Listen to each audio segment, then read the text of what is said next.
Here's our tale of the tape.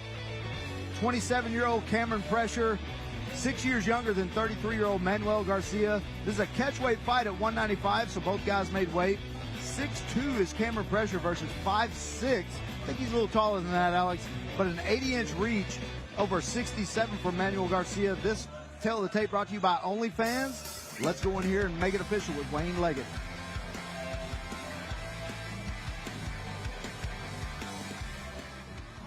The following contest, brought to you by OnlyFans, is scheduled for 3 rounds in the Fury FC at a catchweight of 195 pounds.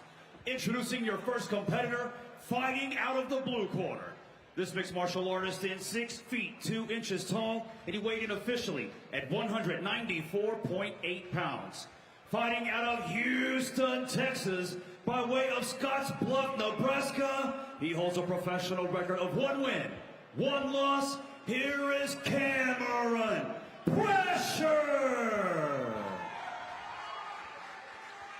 And introducing his opponent across the cage, fighting out of the red corner. This freestyle fighter stands 5 feet 6 inches tall, and he weighed in at 196 pounds.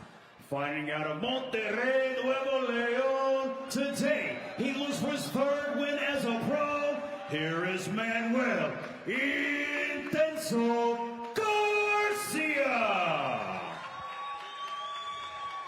Your referee in charge of the action, Professor Joe Solis.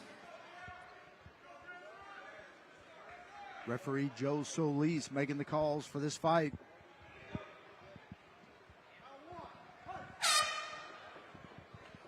And Alex, it's odd seeing a 6'2", and I guess he is 5'6", but it's very odd seeing this height difference. Yeah, he looks about 5'6". That's what I mean. He'll get in deep. He's got that Mexican style. He'll stand and bang. The man, when you're fighting a 6'2", 295-pound Cameron Preshner, you can't really absorb any extra strikes. Pressure staying long too, knowing that he's got the shorter fighter. Those guys could come underneath and throw those big, giant hands. Yeah, Cameron is on that jab and the straight right hands. That's good. A lot of movement from Pressure with feints and fakes. I like that.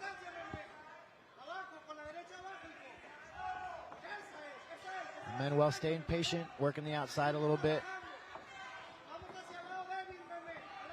Yeah, I wouldn't be surprised if Cameron maybe tried to use some wrestling, but I know how both guys like to fight. I'm pretty sure we're going to see a 15-minute kickboxing match right here, which is usually pretty fan-friendly, especially here on Father's Day. Ironically, Fury had a show on Mother's Day, which was great.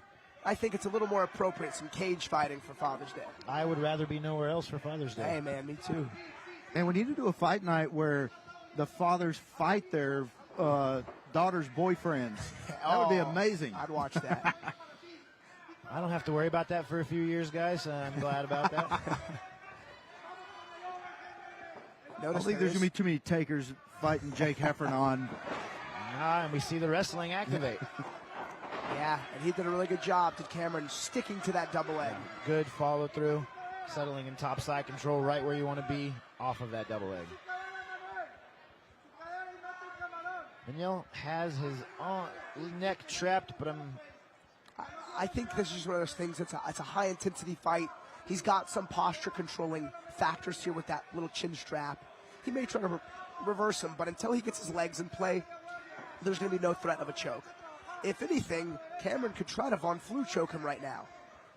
I was thinking that, but it doesn't look like he's trying to get his hands together, so I think he's more so focusing on the damage and getting his head out. Position, yeah.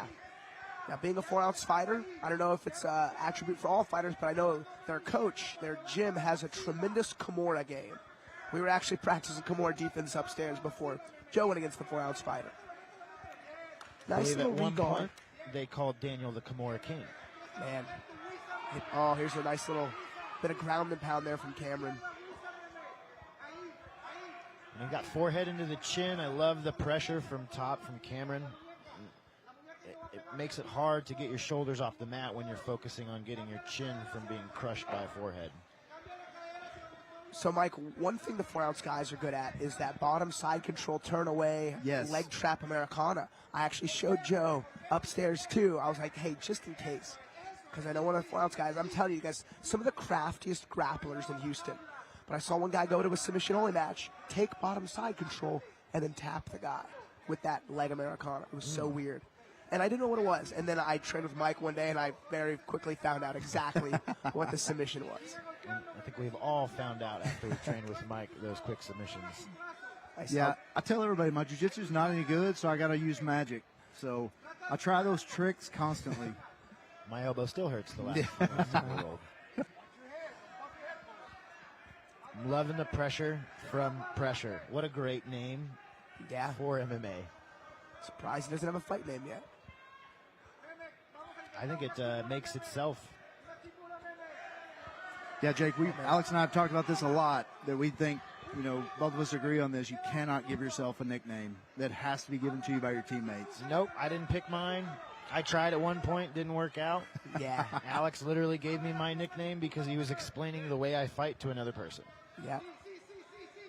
When Jake picked it, it was the world's best-looking man, Jake Heffernan. No, it was the master of disaster, which isn't the worst, because he is sometimes put in good situations where weird things happen, but grinding guys out really is the name of the game. And I'll tell you, speaking of grinding out right now, Cameron's doing a good job. Good get up here from Manuel, but Cameron's just all over him. He's got the underhook. He's got the head pressure. Hitting knees. I mean, this is a clear Cameron Pressure round. I'd like to see Manuel dig his underhooks and turn off that cage. Oh, a little elbow. And then a little bit of clinch knees himself. Manuel landing here. Yeah, he is. That was a dogfight of the first round. This is where conditioning really does play a huge factor.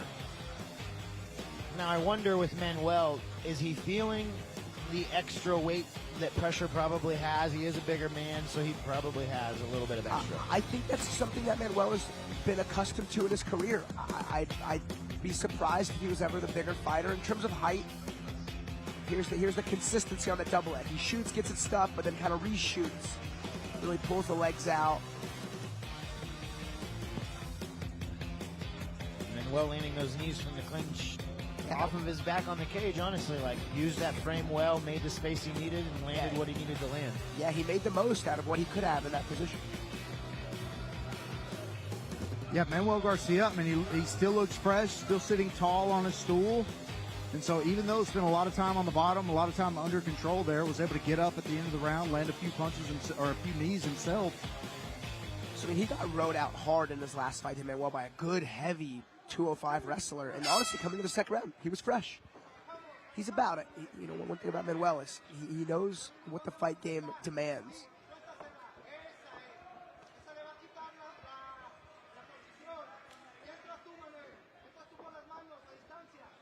Taking their time, both fighters in the beginning again. I always like to see that.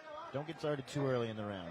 Establish your jab, get your timing down all over again. Takes about 30 seconds, and then we'll see some more happening. Just like that. Right at that 30-second mark. And like with the reads and the feints, you can make some really good predictions on how they're going to react as you step in. That's 3 good low kicks there from Manuel. It's kind of going just below the knee, right on the top of the calf. Oh, big body kick there from Cameron.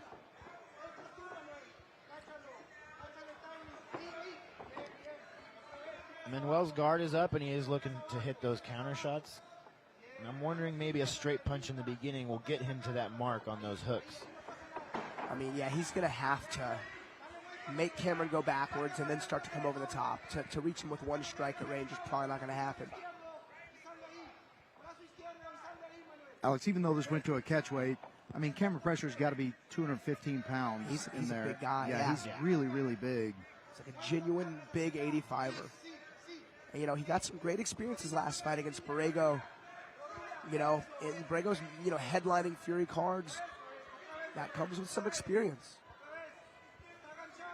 Yeah, I've said this before, and tell me if you agree, Jake, but the 185ers are the scariest weight class because they walk around as heavyweights. Yeah. And they cut down, and they're so big. If you've never seen a Cameron Preshner in person, it will amaze you what a 185-pound looks like on fight night. Yeah, I like to spar with everybody in the gym, but the second that the rounds cause me to get in front of an 85er, I wave my hand up and say, can I get a different training partner, please? One time we were actually at 4 ounce, and we were sparring. I was going with Chico, then Jake went with the next. About halfway, the Jake was like, hey, stop. I need a new partner. I'm not doing anything for this big man. Yeah. It's really funny. Thankfully, Chico did not knock my block off, and he agreed with the partner change. And again, Manuel's working off his back on the cage, but he's landing those short elbows. He's getting those knees in when he needs to. And it's one of those things with these shorter guys is they're finding the mark a little bit easier because they have less limb to throw. Yeah, less distance to cover. So the only bad thing about his pretty effective knees from his back on the cage is Cameron's also throwing little collar tie uppercuts and knees himself. So if the striking is even, then the decision goes to Cameron because he's the one initiating the clinch. He's the one pinning Manuel's back on the cage. So that's where cage control comes in. It's when the striking is even. I'd like to see Manuel try to use these opportunities to spin himself off of that cage. Nice body lock. Reacted against pretty quick by Manuel.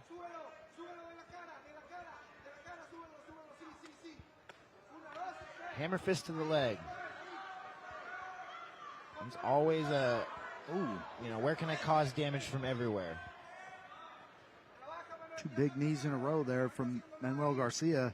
Hard to tell if they affected Cameron Preshner because he seemed to go right through him. Yeah. A lot of times when knees and elbows are thrown at you, you can move with the strike. So it looks like they connect, and they may, but when you move the same direction as the strike, it takes a lot of pop-up. So, nice, good left hand there from Cameron.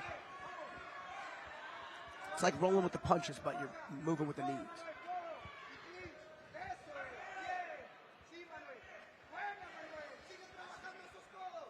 And what a dirty boxing clinch fight this has turned into here in the second round. It's hard when you do have the taller fighter that can really lean all of his weight into that cage. So every time you try to take an angle, you're dealing with extra weight on the outside.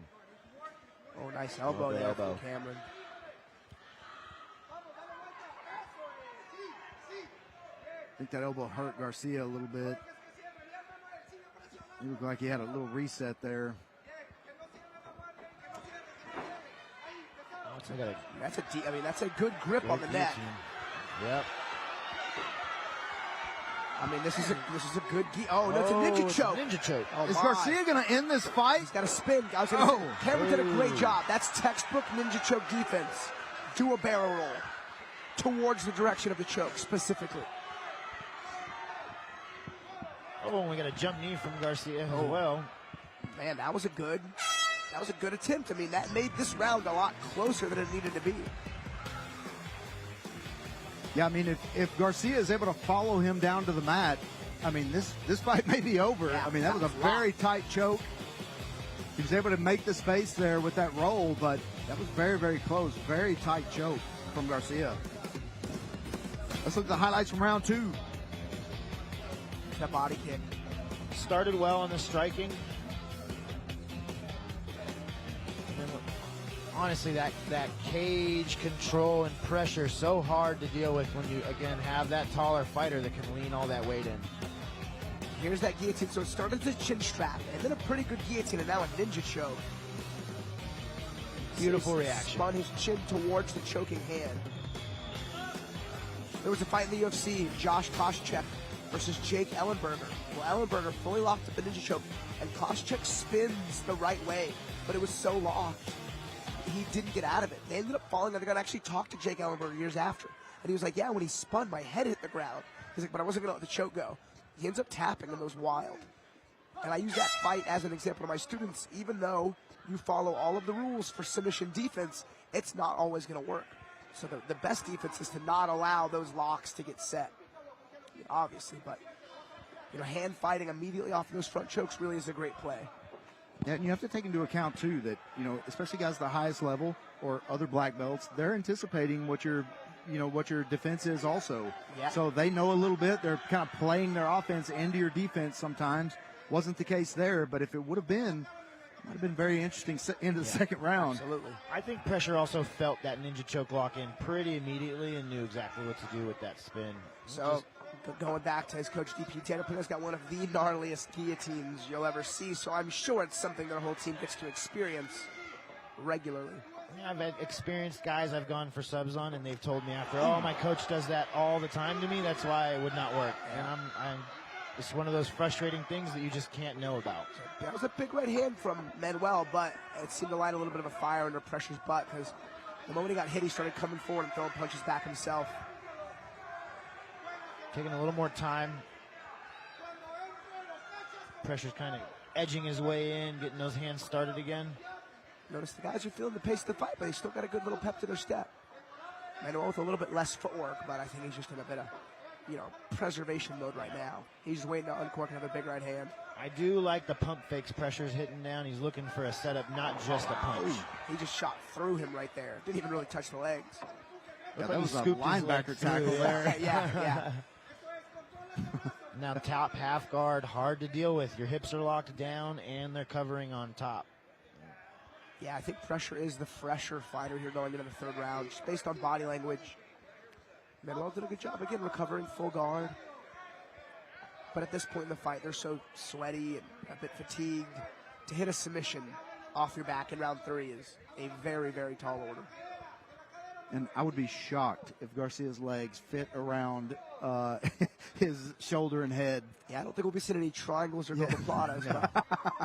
But He's throwing these short shots from the bottom. I know that those can be annoying, but you're not really torquing your hips into those. So other than a pop, you're not really causing too much damage. A minor annoyance, if anything. Yeah, I think it's like you're limited on what your options are. You're just trying to stay active. Yeah, they're usually pretty futile. I'll tell you, you guys go back and watch Brian Ortega versus Brad Tavares. And Ortega slices him open from bottom guard so bad it'll blow your mind. That's like the best case scenario in terms of visual aid on how to do damage from bottom guard.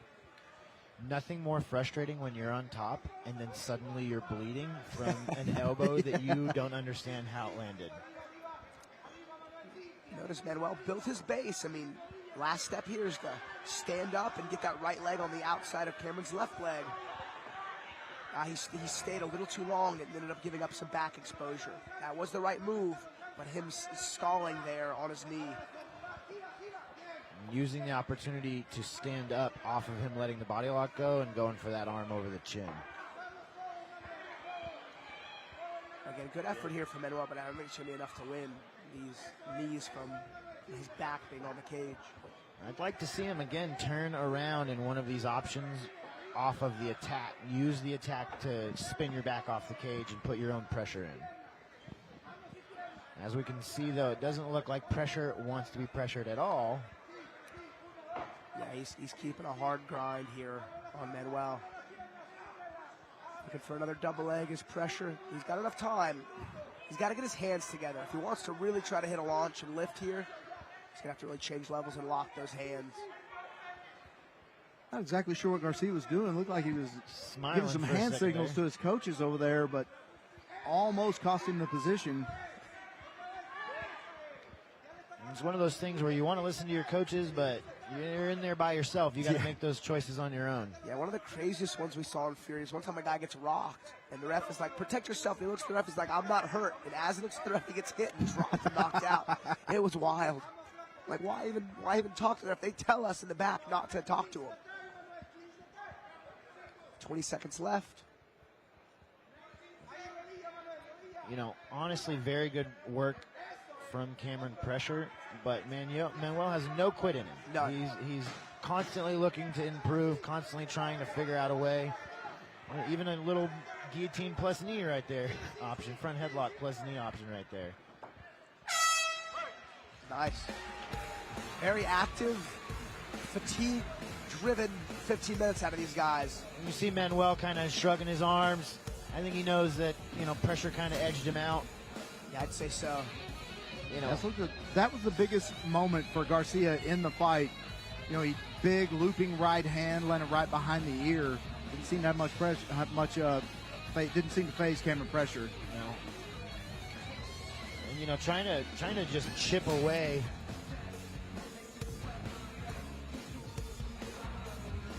Yeah, I think we're going to have a 30-27 unanimous decision here. There could be a judge that gave maybe the second round to Garcia because of that ninja choke, but I think the rest of the round was pretty telling. Yeah. You know, pressure looked good. You know, I was actually kind of looking forward to seeing the 15 minutes of kickboxing, but it looks like he decided maybe he didn't want to deal with those big giant hooks coming from Manuel, which I think is a smart play. You know, yeah, Manuel Garcia, Jake, I'm looking forward to seeing Manuel go down in weight class. Yeah. I just think at 5'6", these guys are just too tall, too big, and not. You know, he did some damage today. He fought well. He went the distance against a giant middleweight. I'm looking forward to seeing him at 170 and maybe even lower than that. If he can get down to 175 and just walking around weight, 155 may be good. Let's make it official with Wayne Leggett. Ladies and gentlemen, after 3 rounds of combat, we go to the judges' scorecards for your decision. Brought to you by Live Oak Texas Vodka. With scores of 30-27, 29-28, and 29-28, your winner by unanimous decision, Cameron Preshner. Cameron Pressure is your winner by unanimous decision. 2 judges seeing the second round for Garcia. Very interesting. Alex Morono gonna have a talk with Cameron Pressure real quick. Hi guys, I'm here with your winner, Cameron Pressure. Cameron, a hard fought 15 minutes. You looked great out there. How you feeling right now? I feel good. The game plan was, take him down, beat him up quick, but he was tough today. He wouldn't stay down. And it's a lot more action than I thought.